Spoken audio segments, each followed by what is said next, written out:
உலக கிறிஸ்தவர்களுக்கு மிகவும் பிடித்த வேதாகம வார்த்தையானது கர்த்தர் என் மேய்ப்பராயிருக்கிறார் என்ற வேத வசனம் தனியார் தொலைக்காட்சியான விஜய் டிவி நிகழ்ச்சி ஒன்றில் போர்டில் எழுதப்பட்டுள்ளது. இந்த காட்சிகள் தற்பொழுது சமூக வலைதளங்களில் வைரலாகி வருகிறது.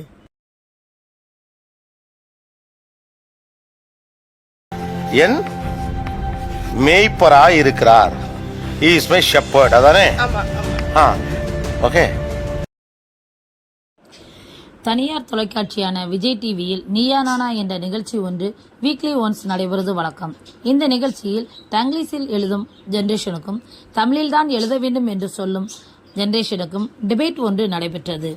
அந்த நிகழ்ச்சியில் கலந்து கொண்ட ஒரு பெண், நான் சர்ச்சுக்கு செல்லும்போது அங்கு உள்ள பாஸ்டர் தமிழில் சரளமாக பிரசங்கம் செய்வார். நான் இங்கிலீஷ் பைபிள் வைத்திருப்பதால் தமிழில் எழுத சிரமமாக இருக்கும். அதனால் நான் தங்கிலீஷில் குறிப்பெடுத்துக் கொள்வேன் என்று கூறுகிறார். போறேன், அங்க ஃபாதர் மெசேஜ் எடுப்பாரு.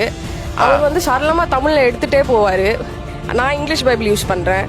ஆனா எனக்கு அந்த தமிழ் வசனம் பிடிச்சிருக்கு. இப்போ நான் அந்த வசனத்தை மனப்பாடம் பண்ணலான்னு முடிவு பண்ணிட்டேன். நான் நோட்ஸ் எடுக்கிறது அந்த வசனத்தை. அப்பொழுது நிகழ்ச்சி தொகுப்பாளரான கோபிநாத் அவர்கள் அந்த பெண்ணிடம், நீங்கள் எப்படி தங்கிலீஷில் எழுதுவீர்கள் என்பதை எழுதி காண்பியுங்கள் என்றார். அந்த பெண்ணும் தங்கிலீஷில் கர்த்தர் என் மேய்ப்பராயிருக்கிறார் என்று எழுதி காண்பிக்கிறார். இது ஈஸியான வசனம். அவர் சில டைம் வார்த்தை சொல்லுவாரு, சத்தியபரனாகே என் கர்த்தாவே அப்படின்பாரு. அவர் தமிழ்ல சொல்றதை நீங்க அப்படியே இங்கிலீஷ்ல எழுதிக்கிறீங்க. இப்போ இங்கிலீஷ்ல நீங்க பண்ண லார்ட் இஸ் மை ஷெப்பர்ட் அப்படின்னு இருக்குல்ல, அதை எழுதிக்க. அது தமிழ்ல அந்த ஃபீல் வேற இல்ல எனக்கு. அந்த உடனடியாக கோபிநாத் அவர்கள் கர்த்தர் என் மேய்ப்பராயிருக்கிறார் என்ற வசனத்தை அங்குள்ள போர்டில் தமிழில் எழுதுகிறார். என் மேய்ப்பராயிருக்கிறார். He is my shepherd. அதானே?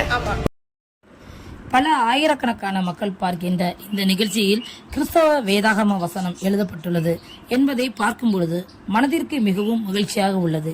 இந்த காட்சிகள் சமூக வலைதளத்தில் வைரலாகி வருகிறது. இதே போன்ற தகவல்களை நீங்கள் தெரிந்துள்ளதுக்கு இந்த சேனலை தொடர்ந்து பாருங்கள், சப்ஸ்கிரைப் செய்து கொள்ளுங்கள். அது உங்களுடைய ஆவிக்குரிய வாழ்க்கைக்கு பிரோஜனமாக இருக்கும், ஜெபிப்பதற்கும் ஏதுவாக இருக்கும்.